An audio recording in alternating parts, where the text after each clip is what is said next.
This is Cyrus Fees, voice of the NWA, Global Force Wrestling, and fight shows around the world. You're listening to The Kings of the Ring. You're listening to the Kings of the Ring Podcast Network.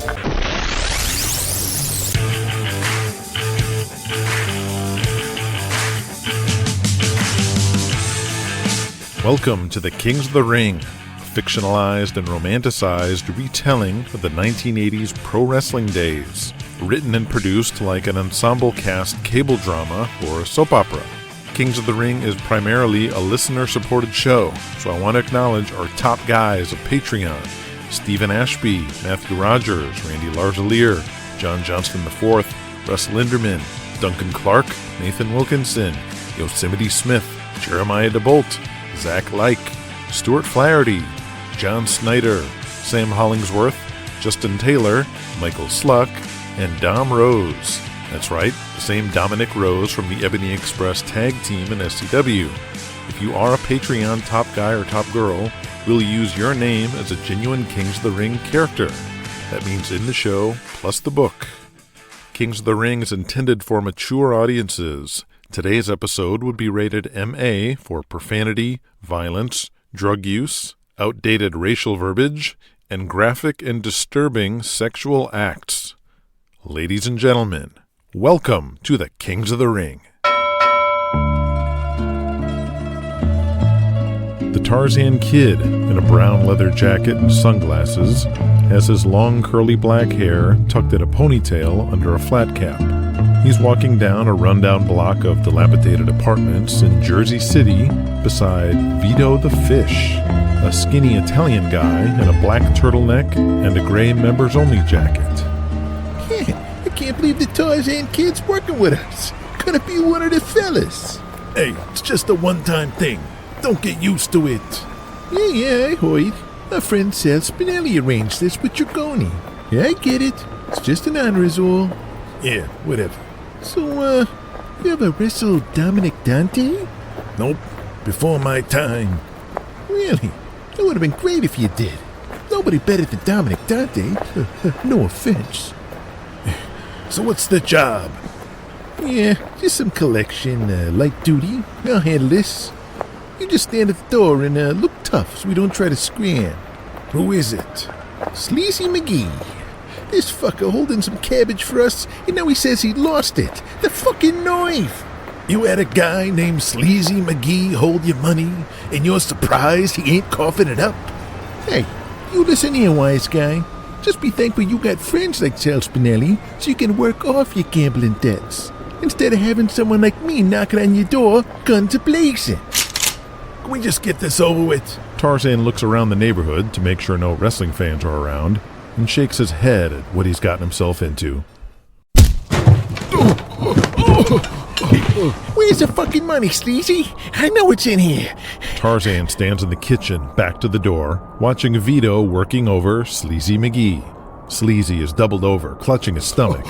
Vito, you gotta believe me. I got nothing. Just give me... Hey, wait a second. Sleazy looks up at Tarzan's face. I recognize you. Where have I seen you? Tarzan ignores him. Yeah? Well, let's see if this will refresh your memory. Vito snaps one of Sleazy's fingers. No, I'll figure it out. He's an actor, right? Remember where the money is, not him. Vito punches him in the face and he goes down. You gotta keep your loot stashed somewhere. Where is it? From the floor, Sleazy wipes the blood off his eye and looks up again. That's it. You're the Tarzan Kid. The hat and glasses don't matter. I recognize you anywhere. I see you on TV every week.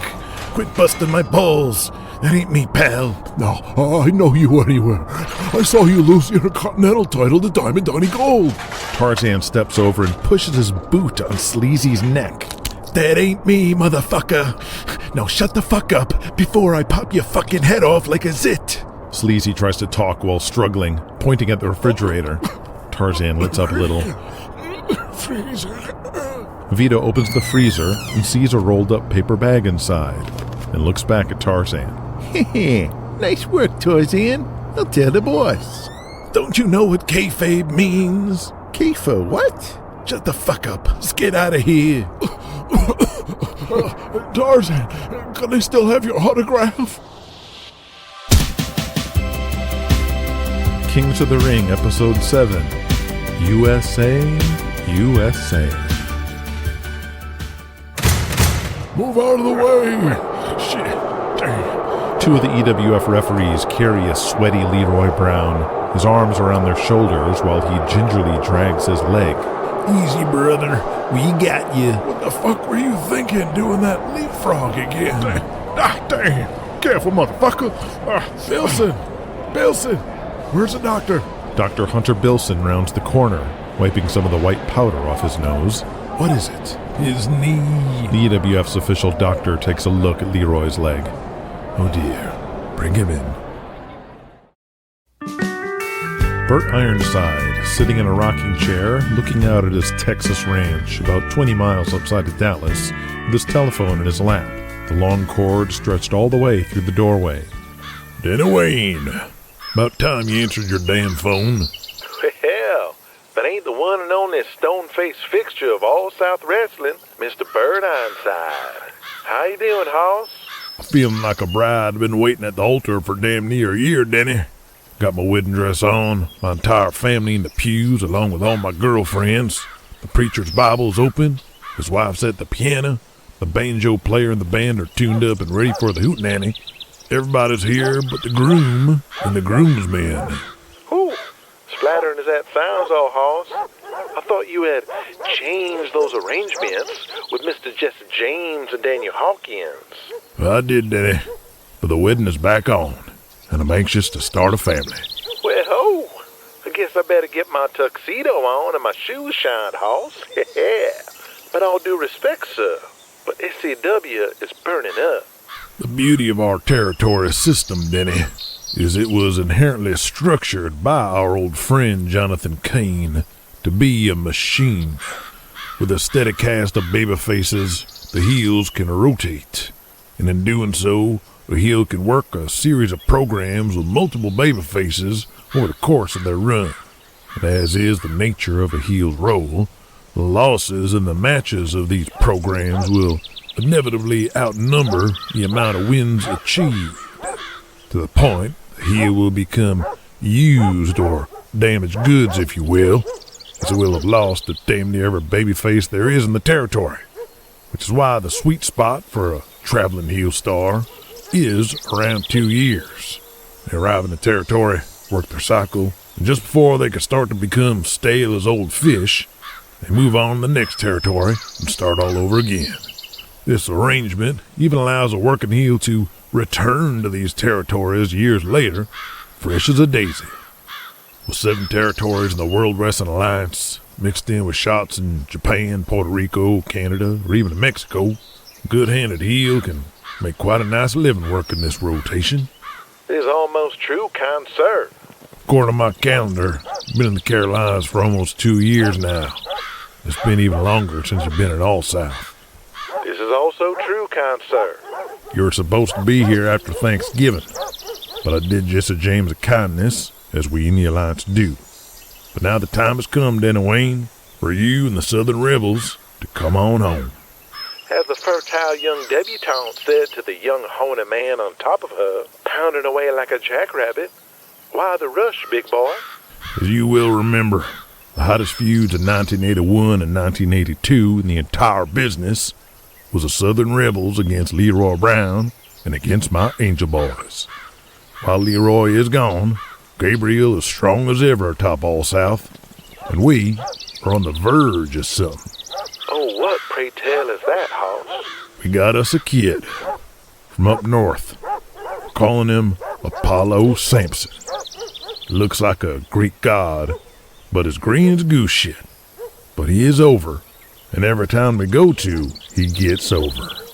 He's got that it factor, Denny Wayne. Keep talking, Papa. I'm about to cream my jeans.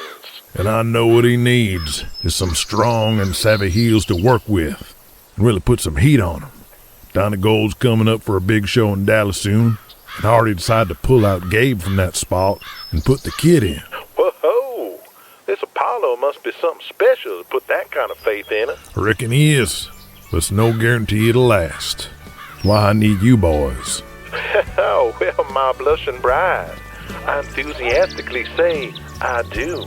But please, but let us finish up here, and we will assuredly load up that truck and move to Beverly Hills, Texas, that is, and exchange our nuptials.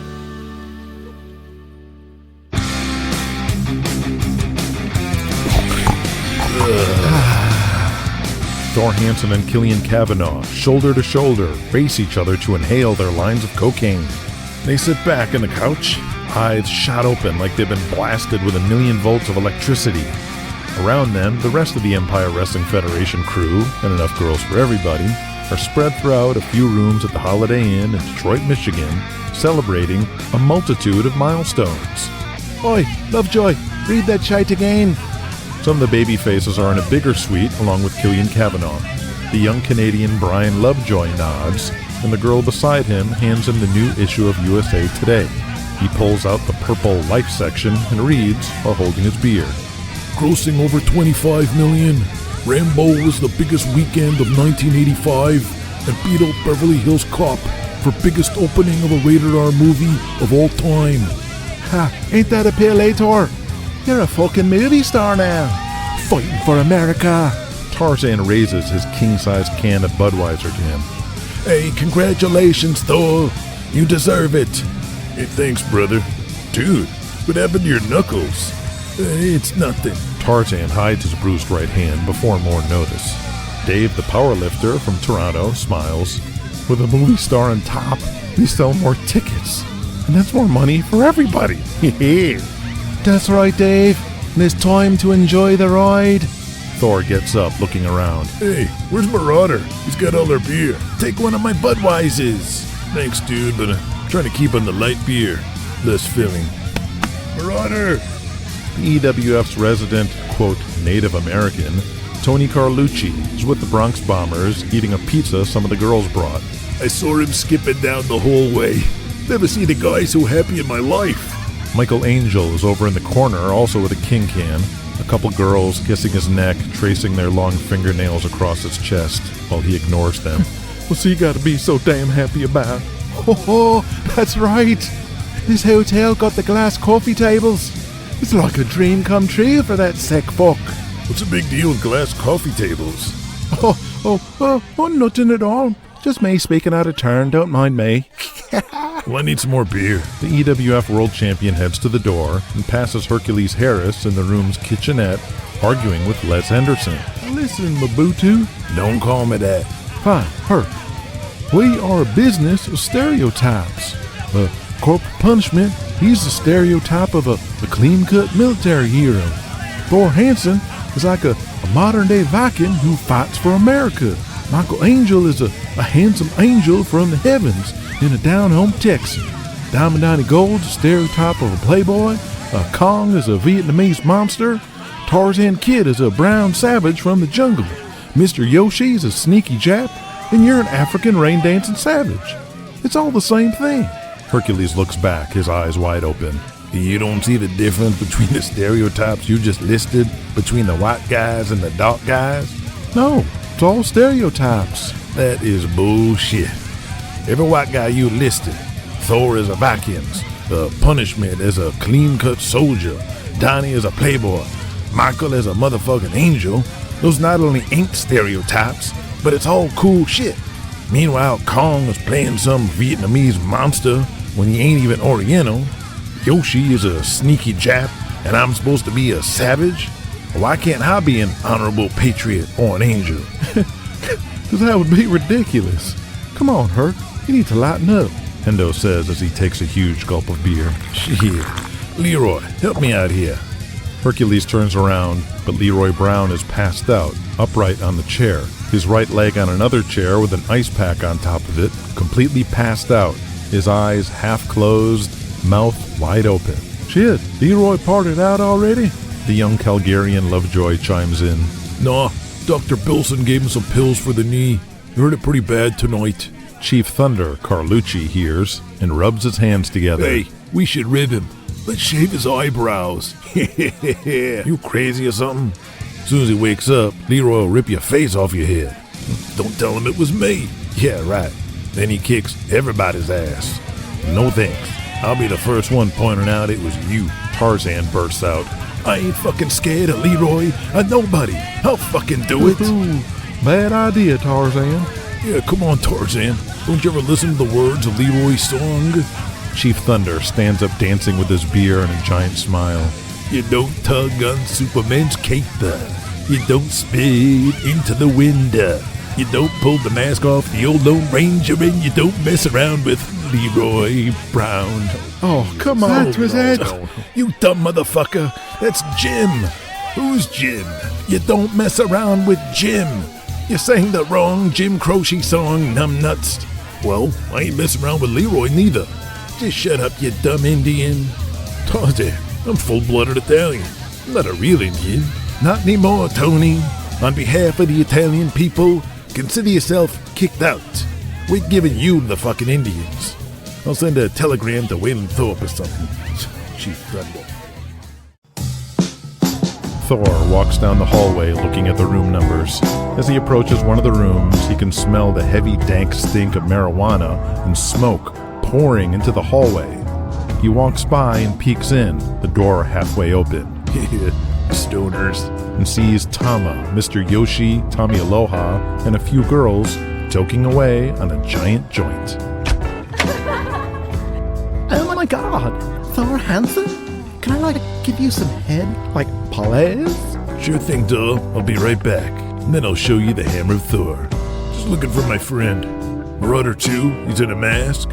The girl points to a room. Thanks, sweetheart. Thor walks towards a room and ignores the noises inside as he throws the door open. Hey, Marauder, I'm out of beer, brother. What the fuck? Thor's eyes burn out of their sockets as he sees Marauder's hairy legs and asshole facing the door as he's flat on the floor jerking off as a lady is squatting down on a glass coffee table above him, shitting an enormous Baby Ruth right on the glass above Marauder's masked face. Shit on me. Shit on me. Shit on As me, Thor baby. bends over, puking his guts out. Kings of the Ring will be back after these messages. It certainly is a big bun. It's a very big bun. Big fluffy bun. It's a very big fluffy bun. Where's the beef? Some hamburger places give you a lot less beef on a lot of bun. Where's the beef? At Wendy's, we serve a hamburger we modestly call a single. And Wendy's single has more beef than the Whopper or Big Mac. At Wendy's, you get more beef and less bun. Hey, where's the beef? I don't think there's anybody back there. You want something better. You're Wendy's kind of people. Let's taste. Thousands wanted a diet soft drink that's refreshing but not too sweet. Here's new Tab. Let's taste. We're putting diet soft drinks to the test. Why taste the same as all the rest? Now here's your invitation to try a crisp, refreshing new Tab. Let's taste. New Tab.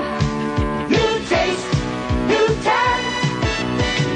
It's crisp. New Tab. Let's taste.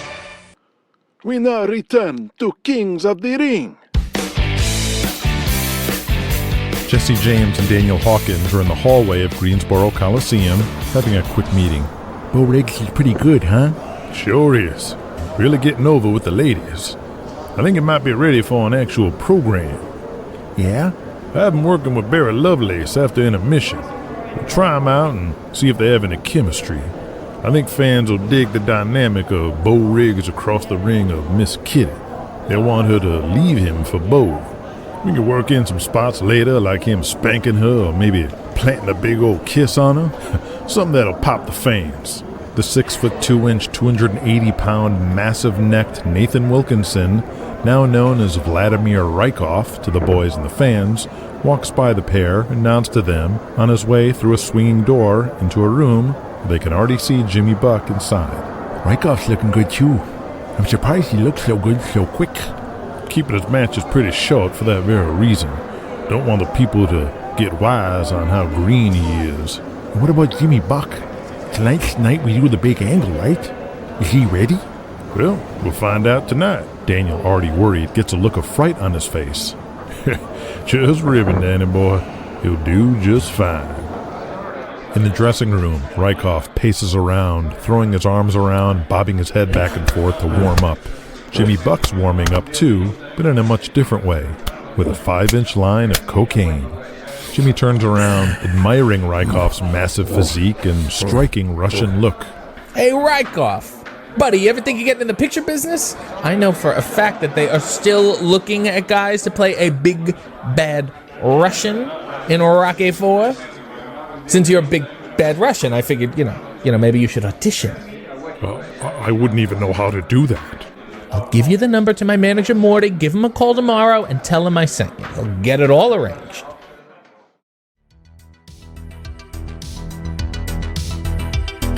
As Julian Kane strides the hallways of Detroit Wayne County Airport, he passes his reflection in the glass and admires his new $7,000 double-breasted suit from legendary Manhattan tailor Raphael Raffaelli. As he was told, it's not custom-made, it's bespoke, goddammit. His chin high in the air, carrying his top-of-the-line Cassini buffalo skin briefcase and his Ferragamo shoes. As he notices a trio of sexy Pan Am flight attendants giving him admiring looks, he still can't believe GQ magazine hasn't returned its calls to do a cover story on it. He's owner of one of the fastest rising entertainment companies in America and a fashion plate with perfect hair. The poster boy for 80s success. All he can get is Sports Illustrated. Feeling good about himself and the world, Julian rounds the corner to the gate, and as usual, his mood sours when he sees poor Les Henderson. Hendo bent over, heaving into a garbage can. What the fuck's wrong with you, Henderson?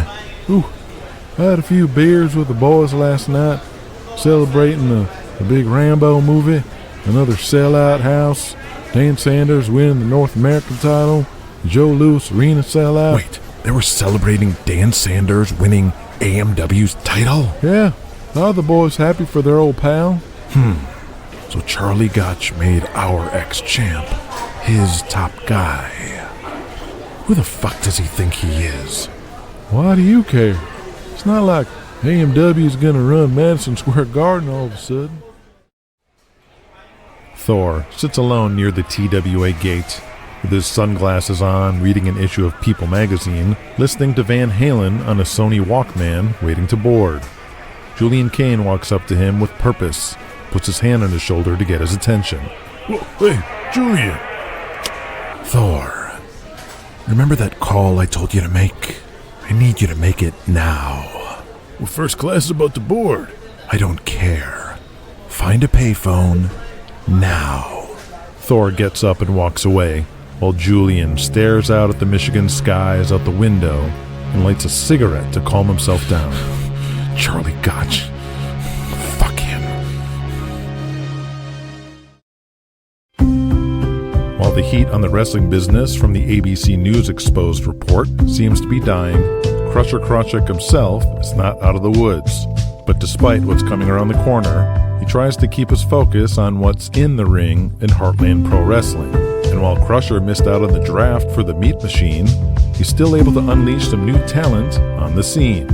After weeks of working towns, Crusher felt All South Wrestling cast-off and former Angel Boy, Kenny West, was ready for TV and might turn into something valuable for Heartland. Feast your eyes, lamos, on the best Kenny West, the hottest looking wrestler in the land, Jack. They call me the best because I am the best in the business. And all you sweat hog girls from Wichita to St. Louis, stand back and dream about being with me. Because those bunnies at the Playboy Club in Chicago are the only ones that get a piece of the handsomest man in wrestling. I came to the Heartland for one reason, and one reason only. And that's the Tomahawk Indians. Every time I look at you two idiots stinking up the TV screen, it makes me want to puke. I'm making it my personal mission to send you two drunks back to the reservation where you belong, because I am the best, Kenny West. Welcome back to All-Star Wrestling, fans. We've been watching for weeks now Hollywood actor Jimmy Buck arriving here in Southeast Championship Wrestling, hoping to live out his fantasy of being a professional wrestler. Being a smaller guy with no athletic experience, it seemed quite peculiar until he revealed his plan was to only wrestle women. After pinning some poor helpless housewife in seconds, he raised the stakes even more, offering any woman $10,000 and his hand in marriage if they can beat him. Well, I think the 10 grand had more appeal than being his wife. Women from all over the Southeast, from Miami to Norfolk, answered the challenge, with the fans not taking kindly at all to his disrespectful ways and words towards all the fans of SCW and All-Star Wrestling. But this past week in Greensboro, things took an interesting turn. Whoa! I think Jimmy may have finally met his match. This lady, Lois Schiavone, down here from Virginia, was really taking it to Jimmy. She's got him down. Now he squirted out, and now he's on top, and he's holding her down. His arm across her throat. Come on, man. And she's down. One, that's it. 1, 2, 3. Jimmy Buck won, but Lois didn't go down without a fight. She almost beat him, and Jimmy knows it. Oh, come on, man. Jimmy stomping Lois in the gut. Jimmy, now he's pinning her down and slapping her. This is uncalled for. Referee trying to pull her off. Someone do something. Oh, this is disgusting. Wait a second. What is that? Is it? Oh, it is. It's the outlaw Jesse James. He's seen enough. Hey, what's the big idea? Whoa! Jesse just picked Jimmy Buck like a sack of nothing and threw him across the ring. Whoa, what are you doing here? That's no fair. Now Jesse is checking on this Lois, while Jimmy is pointing at Jesse James, and he's livid. Jesse calmly motioning for some help for Lois here, while Jimmy is walking out and throwing a complete fit in the aisle. In the offices of Heartland Pro Wrestling, Crusher Krawcheck reflects on another solid gate as he writes down figures for their last show in Springfield, Missouri, with his fat sausage fingers. While he misses having Crookshanks to do this sort of work, who he still hasn't heard from since losing the America channel, Crusher still takes business seriously enough to do this work on his own and double-checks all his figures. Yellow. Good. It's Charlie. How you doing, Charlie? Things are good up here. I got Julian Kane's former champ, my man Dan Sanders, back home with my title, along with a brand new shiny belt. No more Goliath, eh? Fuck no, and fuck him. I fired his ass and he crawled back to Japan begging for a job. Anyways, I want to let you know the situation with KJ Parker has been taken care of. What situation? In blabbing his mouth to ABC News, exposing the business and everything. Oh, right. I forgot. Forgot? Are things that good in Heartland you're not even looking back? No, just other things on my mind, other than that guy. Well, let me tell you, Carl, you got nothing to worry about with this Michael Sluck. After we all got that letter, and we all did the right thing for the Alliance and called its bluff on the Ted Kennedy threat. And from all appearances, even Julian Kane stood his ground. And since then, nothing. It's pretty clear he's all bark and no bite, so I wouldn't worry about him suing you. Is that, still happening?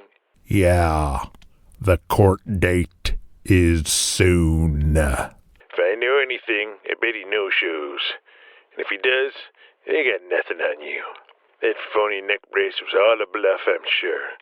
These charges are just as empty as his charges on the wrestling business. But as always, you can count on the Alliance to have your back no matter what. And you can count on me, Carl. So if there's anything you need, don't hesitate to ask, and you got it. Anything. Thanks, Charlie. As Crusher hangs up the phone, he looks at the wall, at the date on the calendar, and he goes to court to answer for striking Michael Sluck, a move which seemed like nothing at the time. After all, he smacked up 100 guys like nothing. But now Crusher feels something he hasn't felt in years. Worry.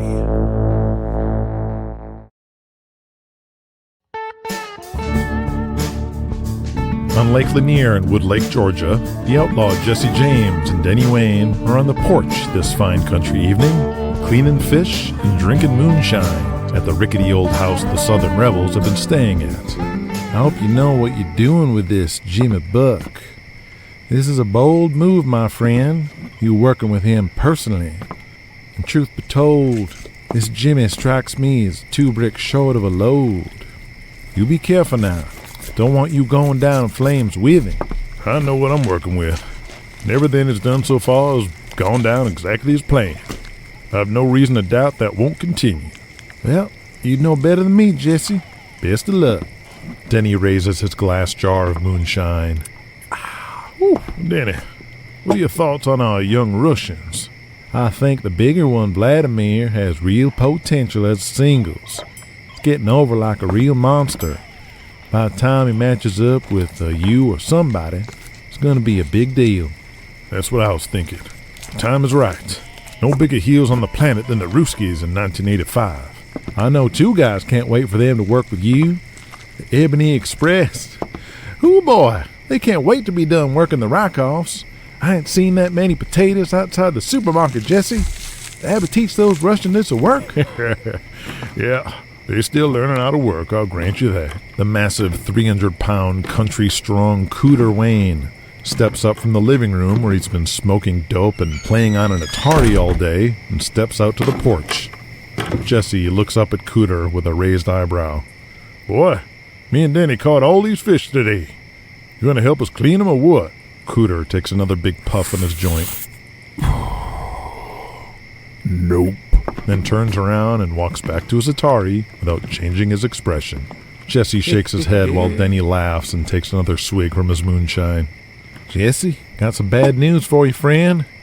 I got the call from Bird Ironside. The call?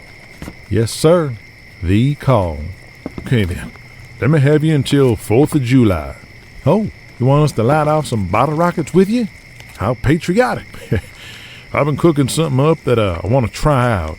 I'm going to need all hands on deck. Well, what, pray tell, is that? Jesse takes a pull of his jar of moonshine.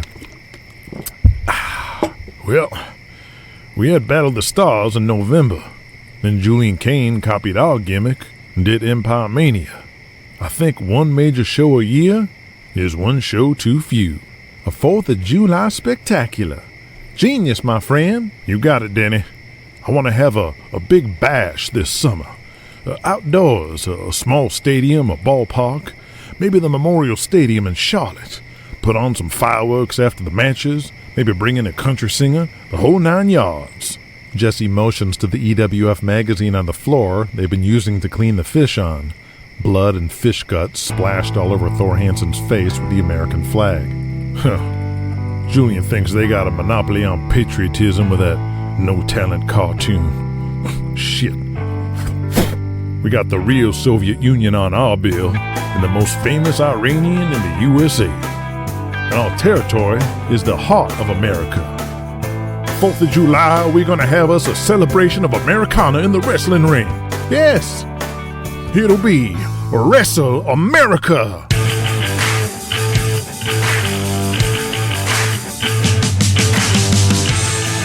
This week's deleted scene was Thor Hansen making the phone call Julian Kane told him to make at the airport. If you are listening to the Patreon Extended Edition, I hope you enjoyed that scene with that mystery person. If you didn't hear that scene at all, then you're listening to the standard wide-release version of Kings of the Ring, and I invite you to become a patron. Since every episode will not only be available to you 2 weeks before the rest of the world, but will have at least one deleted scene and other scenes expanded. You can still follow the story if you don't, but the deleted scenes will definitely enhance the show.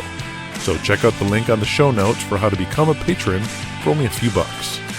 Speaking of which, I want to give a quick shout out to some of our new patrons, John Johnston IV and Duncan Clark. This is primarily a listener-supported show, so thanks so much, everybody.